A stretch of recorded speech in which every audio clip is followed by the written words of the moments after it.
You know, for Jim and I, India was a big part of that. Our exposure to music that was very different than Western classical music. It was passionate. It was rhythm-based, very rhythm-based and very melodic. And then our exposure to jazz when we came to the U.S., big jazz influence in PM. You can hear it in Roger's writing, in all of our writing, on the corner. Changes coming this way and that. That was a big, and we've always been heavy into harmony.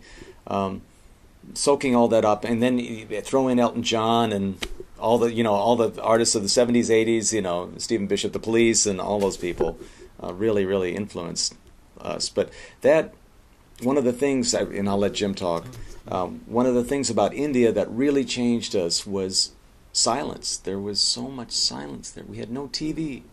We had days to imagine, whether it be stories or music, and we had our days to wander and do that. And so music became our fascination, and it's remained so in many ways. Yeah, I think one of the best answers I heard Peter give, because we were, as you know, we were raised in India. Our father was a missionary, and as Peter said, our father was gone he would go to New Guinea and travel around India. And so he'd be gone a lot. So we had 8 children at the house with my mother and some Indian servants. And as you said, no TV. We did get some Beatles records, some 45s.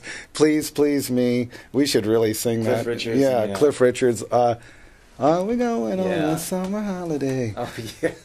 Those Listen were... to the rhythm of the fall. Yeah, right. The first one was... Last night I said these words to my girl. I know you never even sighed, girl. Come on, come on, come on, come on, come on, come on, come on, come on. Please, please me, oh yeah, please, please you. That was basically that. That's the first one. Sorry, John.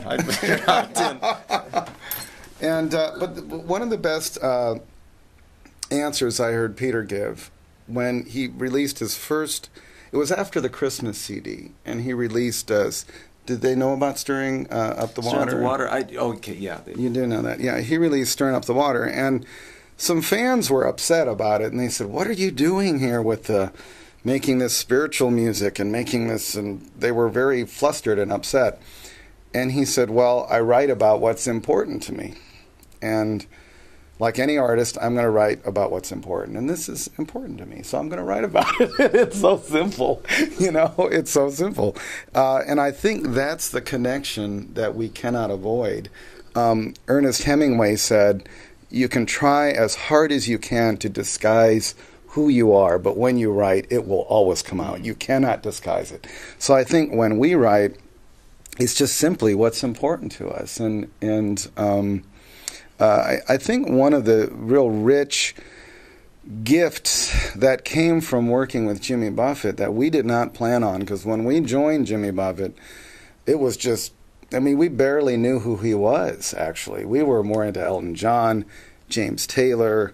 I studied Indian music a lot, but with a sitar master, and I was kind of more into the more etheric music, and so it was, it was a fun summer job for us, for that, and I think over the years, to me, the blessing of working with Jimmy is a sense of lightness, just a lightness that is very welcome. He knows how to have fun. Yeah. He has often said, when this stops being fun, I won't do it anymore. He said and while many artists are very serious about this is my best work so far, he is very light about it, and it doesn't make it bad or good. That's how he lives his life, and I think that's why he has lasted so long, because even in the down parts of his career, he laughed. He went and bought a sailboat with his first royalty money. He didn't go, you know what I mean? And that has been infectious for Jim and I, to learn how to be a little lighter about that, and not every step is like, this is my final try. No, you laugh as you go through life, and you also live life with heart as well, deep heart, but you have to laugh or else the heart becomes heavy and ponderous. You know what I mean? You're out of balance. So Jimmy teaches us to be in balance with the laughter, with the seriousness. And